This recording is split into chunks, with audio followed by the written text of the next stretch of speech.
आपल्या महाविद्यालयातील महिला समुपदेशन समितीच्या वतीनं महिला दिनाचं औचित्य साधून महिलांसाठी आयोजित केलेल्या या कार्यक्रमामध्ये आजच्या सत्कारमूर्ती आदरणीय सौ अरुणाताई जाधव मॅडम, ज्यांनी शिवचरित्राचा संदेश दिला, वाचन संस्कृतीचं महत्त्व प्रतिपादन केलं आणि विविध ऐतिहासिक महिलांनी केलेल्या कामगिरीचा आढावा घेतला, अशा अरुणाताई जाधव मॅडम, जे न देखे रवी ते देखे कवी, अशी एक उक्ती आपल्याकडे आहे आणि या उक्तीला पूर्णतः सार्थ ठरणाऱ्या आमच्या सौ संध्याताई वळंकीकर मॅडम, त्यांनी आपल्या ज्या कवितेतून महिला वर्गांचं प्रतिनिधित्व थोडक्यामध्ये आपल्या त्या काव्यातून सादर केलं, अशा संध्याताई वळंकीकर मॅडम. आणि देगलूरच्या इतिहासामध्ये, विशेषतः अवयवदान चळवळीच्या इतिहासामध्ये सुवर्णाक्षरानं ज्यांचं नाव कोरावं, अशा आमच्या मीनाताई जाधव मॅडम, या सर्व मान्यवर व्यक्ती मतदान प्रक्रिये, लोकशाहीमध्ये मतदानाचं महत्त्व काय आहे, एक मतदान सुद्धा किती महत्त्वाचं असतं, याविषयी माहिती देणारे डॉक्टर कारिकंटे सर, आणि ज्यांच्यामध्ये खऱ्या अर्थानं कल्पकता आहे आणि गुणग्राहकता आहे, अशा या कार्यक्रमाच्या संयोजिका डॉक्टर सौ नेरकर मॅडम, डॉक्टर सौ Gaikwad madam, Kulkarni madam, Royalawar madam आणि उपस्थित तुम्ही सर्व माझे विद्यार्थी बंधूंनो आणि भगिनींनो, महिला दिनाच्या औचित्यानं आयोजित कार्यक्रमामध्ये अनेक संदर्भ, अनेक उदाहरणं मॅडमनी दिलेले आहेत. मग रमाबाई आंबेडकर असतील, जिजाऊ असतील, अहिल्याबाई होळकर असतील, सावित्रीबाई फुले असतील, या विविध महिलांचं कर्तृत्व आणि त्या कर्तृत्वानं कशा पद्धतीनं समाज आपला घडत गेलेला आहे, समाजरचना स्थिरावत गेली, समाजरचनेला अनुकूल अशा प्रकारचे कंगोरे मिळत गेले, हे महिलांच्या कर्तृत्वाचा इतिहास आपल्यासमोर सांगितला. अगदी अगदी अगदी म्हणजे आश्मयुगाचा जरी आम्ही इतिहास लक्षात घेतला, म्हणजे आश्मयुगातून ज्यावेळी आम्ही आदिम संस्कृतीतून संस्कृतीकडे वाटचाल केली, सभ्यतेकडे वाटचाल केली, त्यावेळेसपासूनचं जर आम्ही महिलांचं कर्तृत्व लक्षात घेतलं तर ते खरोखरच कौतुकास्पद आणि वाखाणण्याजोगं आहे. जी संस्कृती आणि सभ्यता मानवानं हस्तगत केलेली आहे, ज्या संस्कृती आणि सभ्यतेचे आम्ही गोडवे गातो आहोत, ते सभ्यता, ती संस्कृतीच्या अगोदर ॲग्रिकल्चर आहे, नंतर कल्चर आहे.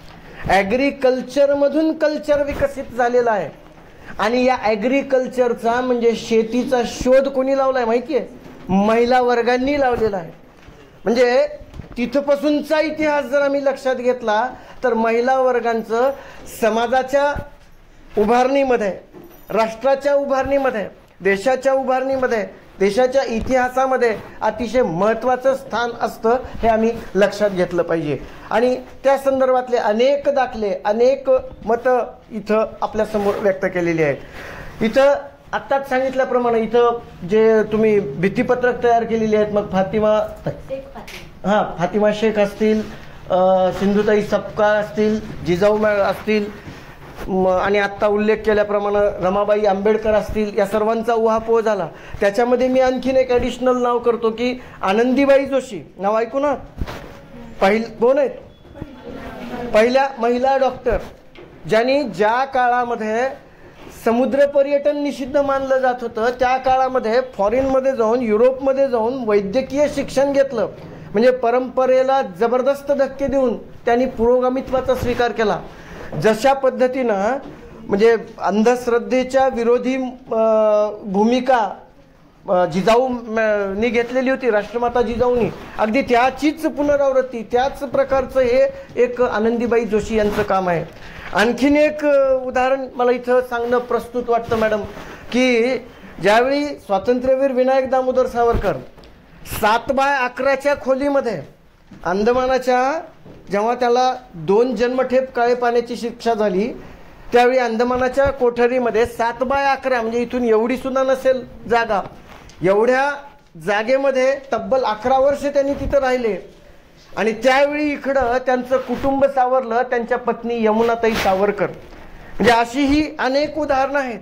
जसं मॅडमनी सांगितलं की जिजाऊ आणि शिवबा, बाल शिवबा दोघेच होते. शहाजीराजे आदिलशाहीकडे चाकरी करत होते, नोकरी करत होते, परंतु एक स्वराज्याचं स्वप्न समोर ठेवून ज्या पद्धतीनं कार्य जिजाऊ मातेंनी बाल शिवबावर संस्कार केले आणि एक अखंड स्वराज्य स्थापन केलं, अगदी त्याच पद्धतीनं तब्बल 11 वर्ष. आपण 2 तास झालं, फक्त 2 तास झाले असतील ह्या रूममध्ये, फॅन नाही आहे, म्हणजे फॅन नाही आहे, अनेक अडचणी आहेत, तर आपल्या जीवाची घालमेल होते, तगमग होते.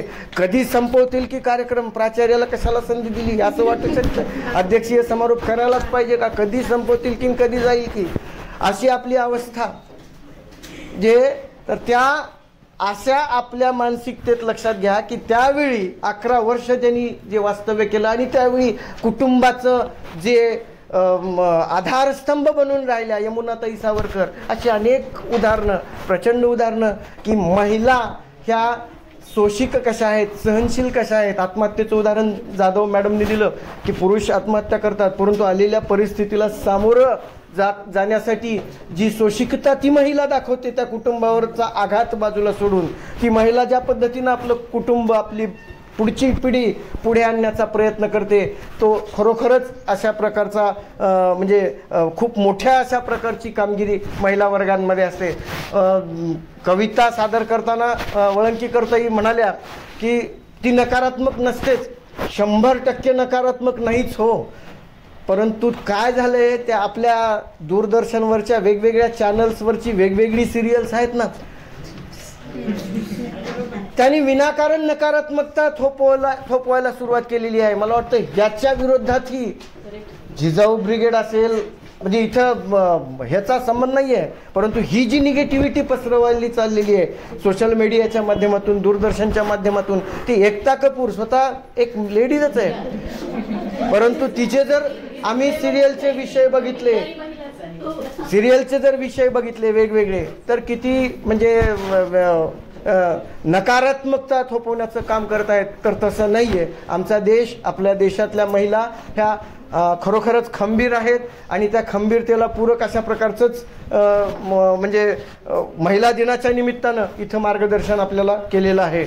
मला असं वाटतंय मॅडम, 98 ते 2003 पर्यंत आम्ही जो स्ट्रगल केलेला आहे, मला वाटतं 98ची बॅच आणि 2001ची बॅच आमची वळंकीकर सर आहेत, जाधव सर आहेत, विठ्ठल जाधव सर आहेत, अनिल जाधव सर आहेत, कारिकंटे सर आहेत. आम्ही जो स्ट्रगल करू शकलो तो आमच्या लाईफ पार्टनरनी आम्हाला पूर्णतः सपोर्ट केलेला आहे, म्हणून आम्ही टिकू शकलेलो आहोत या देगलूरमध्ये, ह्या कॉलेजमध्ये, ह्या महाविद्यालयामध्ये. तो स्ट्रगल काय होता हे तुम्हाला कळणार नाही, परंतु हे इथं सर्व मान्यवरांना कळेल की त्या पद्धतीचा सपोर्ट माझी पत्नीचं मला इथं आवर्जून इथं उदाहरण सांगावं असं वाटतं की ती मला नेहमी म्हणजे असं सल्ला देते की तुम्ही नॉर्मल लाईफ जगायला शिकावं, नॉर्मल लाईफ. म्हणजे मला ते जगतात काही म्हणजे माझे स्वभाव दोष म्हणा, स्वभाव गुण म्हणा, काही म्हणा, परंतु मला नॉर्मल लाईफ जगताच येत नाही. छोट्या छोट्या गोष्टीमध्ये खूप मोठा आनंद सामावलेला असतो आणि तो आनंदाचे क्षण आपण टिपत गेलं पाहिजे. प्रत्येक वेळी सतत म्हणजे डोक्यावर जे टेन्शनचं मावलं आहे त्या खुर्चीमुळं म्हणा, खुर्चीवरच्या जबाबदाऱ्यामुळं म्हणा, तर ते मग सगळं रिलॅक्स होतंय.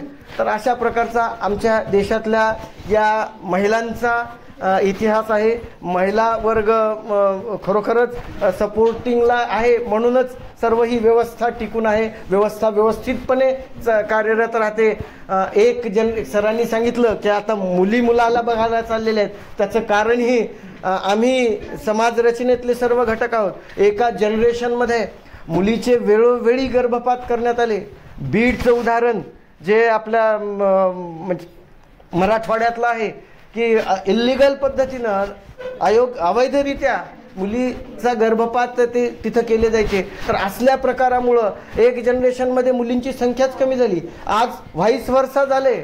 आज हुंडा मुलींना नाही, म्हणजे मुलीच्या वडिलाला द्यावा लागत नाही, मुलाच्या वडिलाला द्यावा लागतोय मुलींसाठी, मुली करून घ्यायला. त्याच्यामुळे सरांनी सांगितल्याप्रमाणे तुमचं भविष्य खूप उज्ज्वल आहे, परंतु उज्ज्वल करण्यासाठीची जी परिश्रम घ्यावयाचे आहेत ते परिश्रम मात्र तुम्ही घेतले पाहिजेत. मला वाटतंय हा परिश्रमाचा सल्ला, परिश्रमाविषयीचं मार्गदर्शन सर्व मान्यवरांनी केलेलं आहे. आणि मॅडम खरोखरच म्हणजे मीनाताई जाधव मॅडम, खरोखरच तुमचं एवढं कौतुक आहे आणि नक्कीच तुमचा मुलगा एक हिस्ट्री क्रिएट करणार. मला नेहमी तुमचं जे तुमच्यावर जो प्रसंग ओढवला आणि त्या प्रसंगातून तुम्ही सही सलामत खूप छान पद्धतीनं, ईश्वरी कृपा असेल, तुमचं खंबीर असं तुम्ही भूमिका घेतलेली असेल.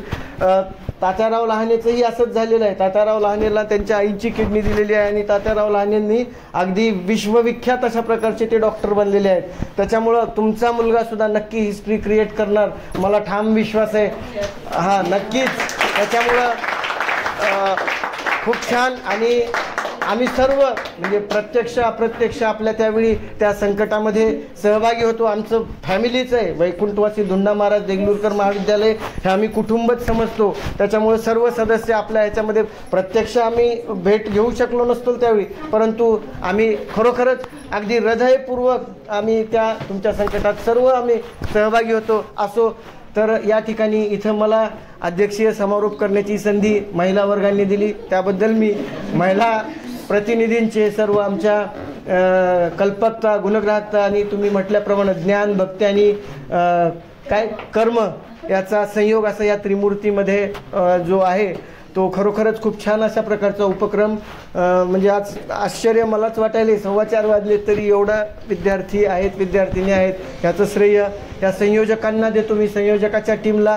तद्वतच आजचे जे प्रमुख वक्त्या आहेत या सर्व वक्त्यांनाही मी त्याचं श्रेय देतो. आणि आपण आलात, आपले परत एकदा मी आभार व्यक्त करतो आणि संयोजकाचं कौतुक करतो, तुमच्या सर्वांचं कौतुक करतो. त्या मॅडमनी जे सांगितलेलं आहे, वाचन, परिश्रम ह्याच्यातूनच आपला विकास आहे, ही खुणगाट मनाशी ठेवून तुम्ही त्या पद्धतीनं मार्गक्रमण करा. तुम्हीसुद्धा अशाच पद्धतीनं एक इतिहास क्रिएट करणार याची मला खात्री आहे. आणि ती खात्रीला तडा जाऊ देणार नाहीत असं वर्तन, असा अभ्यास आता करा. 2 एप्रिलपासून आपल्या परीक्षा आहेत. सर्वांचं मी ऋण व्यक्त करतो. पुनश्च एकदा संयोजकाचं कौतुक करतो. सर्व मान्यवर महिला वक्त्यांचं, आजच्या प्रमुख पाहुण्यांचं मी आभार व्यक्त करतो आणि मी माझी रजा घेतो. धन्यवाद.